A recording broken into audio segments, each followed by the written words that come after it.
Hello students, आज हम पढ़ेंगे 11th क्लास का chapter 4 animal kingdom. Animal kingdom एक बहुत ज़्यादा इम्पॉर्टेंट चैप्टर है। नीट में इससे 4 या 5 क्वेश्चन पर ईयर आ रहे हैं, तो आप इसको बहुत अच्छे से पढ़ना। एनिमल किंगडम एक थोड़ा लंबा चैप्टर है, बट ये बहुत ज़्यादा ही इम्पॉर्टेंट चैप्टर है। इसका वेटेज बहुत अच्छा खासा होता है, तो आप इसको मिस नहीं कर सकते हो। और इसको पढ़ने के लिए मैं आपको यही सजेस्ट करूँगी कि आप एनसीईआरटी को थॉरोली पढ़ो, क्योंकि एनसीईआरटी के बाहर तो कुछ नहीं आने को है, जो है वो सब एनसीईआरटी है। तो बहुत सारे बच्चे एनसीईआरटी पे फोकस नहीं कर पाते हैं, या फिर बहुत सारे बच्चों को प्रॉब्लम भी होती है एनसीईआरटी समझने के लिए। तो मैं एक सीरीज़ लेके आई हूँ एनसीईआरटी रीडिंग की, जिसमें मैं एनसीईआरटी के सारे लाइंस को प्रॉपर्ली अच्छे से एकदम से डिस्क्राइब करके पढ़ाऊँगी। आई होप कि बच्चों के लिए हेल्पफुल होगी। तो आज हम 11th क्लास का 4th चैप्टर एनिमल किंगडम पढ़ रहे हैं। तो सबसे पहले एनसीईआरटी में इंट्रो दिया है, आप सब बच्चे अपने बुक्स में देख सकते हैं। When you look around you will absorb different animals with different structures and forms. जब आप अपने आसपास देखते हो तो आप ऑब्ज़र्व करते हो कि बहुत अलग अलग तरीके के जानवर हैं और उनके अलग अलग तरीके की स्ट्रक्चर है, फॉर्म है। जैसे कि आप कह सकते हो कि आपके सराउंडिंग में टाइगर है, टाइगर अलग तरीके का है, डॉग अलग तरीके का है, कैट अलग तरीके की है।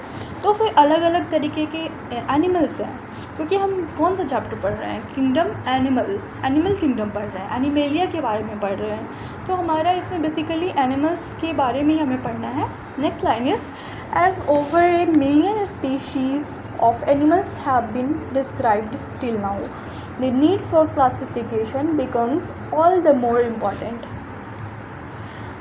अब तक मिलियंस स्पीशीज़ एनिमल्स की डिस्क्राइब हो चुकी है, और इतने huge variety, huge number of animals को बिना क्लासिफिकेशन के हम कैसे स्टडी कर सकते हैं या उनको कैसे डिस्क्राइब कर सकते हैं। तो इसी वजह से क्लासिफिकेशन एक बहुत इम्पॉर्टेंट चीज़ है। जैसे कि आप कहीं जाते हो, सुपरमार्केट में जाते हो, तो आपको कुछ लेना होता है, तो वहाँ पे क्या होता है, हर चीज़ ऑर्गेनाइज्ड होती है। अगर आपको सपोज दैट कि आपको सोप लेना है, तो आपने बोला कि मुझे सोप चाहिए, तो सोप के लिए ऐसा थोड़ी होता है वहाँ पे कि एकदम से रैंडमली रखा होता है। वहाँ पे एक सेक्शन होगा जहाँ पे सारे के सारे सोप, सारे के सारी चीज़ें रखी होंगी, तो आपके लिए बहुत आसानी हो जाती है। तो वैसे ही इतने सारे एनिमल्स हैं, मिलियंस ऑफ मिलियंस हैं, तो फिर उसको क्लासीफाई करने के लिए हम लोग को अच्छे से एक प्रॉपर नीड होती है। तो फिर है कि this classification also helps in assigning a systematic position to newly described species. और ये क्लासिफिकेशन, जब हम क्लासिफिकेशन करते हैं तो ये हमारी मदद करता है किस चीज़ में, कि एक हर स्पीसी को, हर एक स्पीशीज़ को जितनी भी डिस्क्राइब हुई हैं उन सबको एक पोजीशन दे, एक सिस्टमेटिकली अरेंज करे। तो इस वजह से classification is very important. Next NCERT में दिया हुआ है, यहाँ से चैप्टर स्टार्ट होता है। अभी तक तो इंट्रो था, बट अब यहाँ से स्टार्ट होता है कि basis of classification. In spite of differences in structure and forms of different animals, there are fundamental features common to various individuals in relation to the arrangement of cells, body symmetry, nature of coelom, pattern of digestive, circulatory or reproductive systems. These features are used as the basis of animal classification and some of them are discussed here. इसकी basis of classification क्या होता है, मतलब कि classification की basis क्या है, अब हम इस बारे में जानेंगे। तो यहाँ पे जो दिया हुआ है कि हालांकि बहुत सारे डिफरेंसेस हैं, बहुत सारे अंतर हैं स्ट्रक्चर में, फॉर्म में, अलग अलग एनिमल्स के, लेकिन इन सब डिफरेंसेस के बावजूद भी कुछ सिमिलरिटीज़ भी हैं, कुछ कॉमन फीचर्स भी हैं जो सब में पाए जाते हैं। जैसे कि सेल्स का अरेंजमेंट, बॉडी की सिमेट्री, सीलोम का नेचर, और उनमें जो डाइजेस्टिव, सर्कुलेटरी और रिप्रोडक्टिव सिस्टम है उसका क्या पैटर्न है। और यही सारे फीचर्स का यूज़ करके हम एनिमल्स को क्लासीफाई करते हैं, और यहाँ पे एक एक करके हर चीज़ को प्रॉपर्ली डिस्क्राइब किया गया है कि लेवल ऑफ ऑर्गेनाइजेशन में बहुत सारे अलग अलग एनिमल्स को हम कैसे करेंगे, फिर सिमेट्री क्या होती है, उनमें सीलोम का अरेंजमेंट कैसे होता है, डिप्लोब्लास्टिक कौन होता है, ट्रिप्लोब्लास्टिक कौन होता है। तो अब हम नेक्स्ट सेक्शन पढ़ेंगे, आप अपने एनसीईआरटी बुक में देख सकते हैं, levels of organisation. Though all members of Animalia are multicellular, all of them do not exhibit the same pattern of organization of cells. For example, in sponges, the cells are arranged as loose cell aggregates. They exhibit cellular level of organization.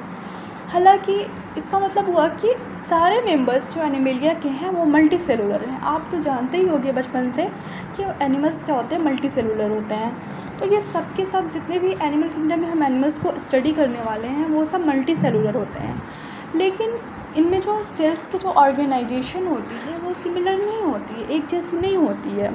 For example, sponges में जो cell होते हैं वो एक loose cell aggregates की तरह से arranged होते हैं। यानी जो स्पंज होता है, आप लेटर पढ़ोगे चैप्टर में कि स्पंज क्या होता है, कैसे होता है। बस अभी यहाँ पे इंट्रो में यही दिया है कि वो स्पॉन्जेस में सेल्यूलर लेवल की ऑर्गेनाइजेशन होती है, यानी जो उनकी लेवल ऑफ ऑर्गेनाइजेशन है। This can be A question also कि स्पॉन्जेस की लेवल ऑफ ऑर्गेनाइजेशन क्या है। तो स्पॉन्जेस की लेवल ऑफ ऑर्गेनाइजेशन क्या है, सेलुलर लेवल की है। नेक्स्ट लाइन इज कि some division of labour activities occur among the cells. कुछ एक्टिविटीज़ का बंटवारा है कि कैसे कैसे कौन सी सेल क्या काम करेगी, और मतलब सेल ही काम कर रही है। Next is in coelenterates the arrangement of cell is more complex. Coelenterates जो होते हैं उनमें जो सेल्स का अरेंजमेंट है वो थोड़ा सा कॉम्प्लेक्स है, क्योंकि वो स्पंजेस से थोड़ा सा ज़्यादा वास्ट टाइप का ऑर्गेनिज्म है।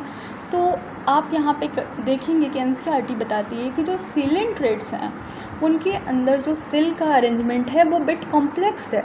Here the cells performing the same functions are arranged into tissues, hence is called tissue level of organisation. यहाँ पे जो सेल्स हैं वो आपस में अरेंज्ड होकर टिश्यू का फॉर्मेशन करती है, और वो टिश्यू असाइन है कि डिफरेंट बॉडी में फंक्शन करे। तो यहाँ पे कहता है कि सिलेंट्रेट्स में कौन से लेवल ऑफ ऑर्गेनाइजेशन होती है, टिश्यू लेवल ऑफ ऑर्गेनाइजेशन होती है।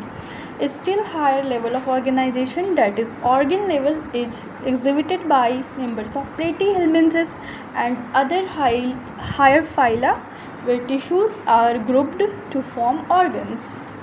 अब आगे इससे भी एक हायर लेवल की ऑर्गेनाइजेशन होती है जिसको हम क्या कहते हैं, organ level.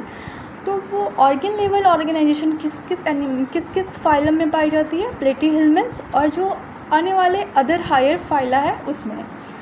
Organ system level of organisation में क्या होता है कि बहुत सारी टिश्यूज़ आपस में ग्रुप होकर के एक ऑर्गन का फॉर्मेशन करती है और फिर ऑर्गन वर्क करता है।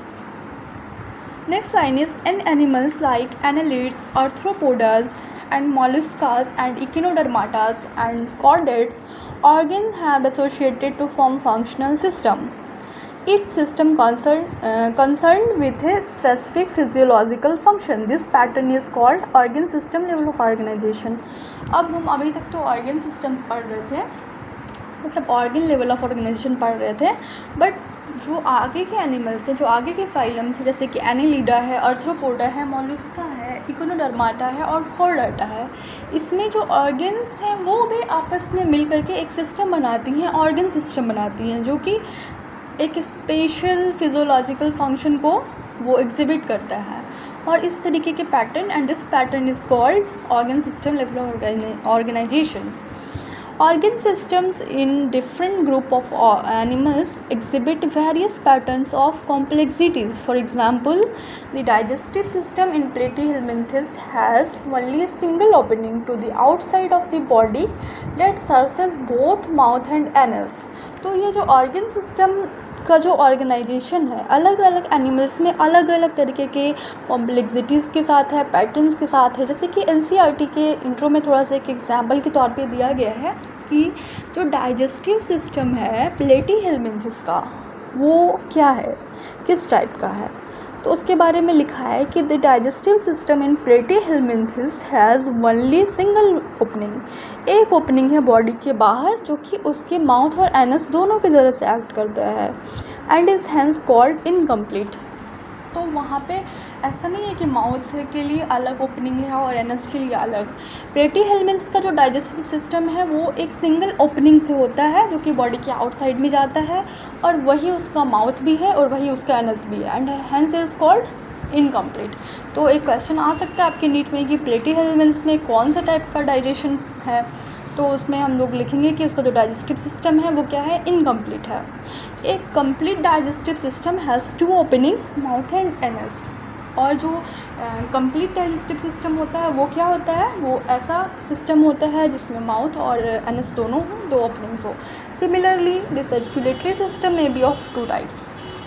जैसे कि डाइजेस्टिव सिस्टम 2 टाइप के हैं, वैसे ही सर्कुलेटरी सिस्टम भी एनिमल्स में 2 टाइप्स के होते हैं। एक होते हैं ओपन टाइप, एक होता है क्लोज टाइप।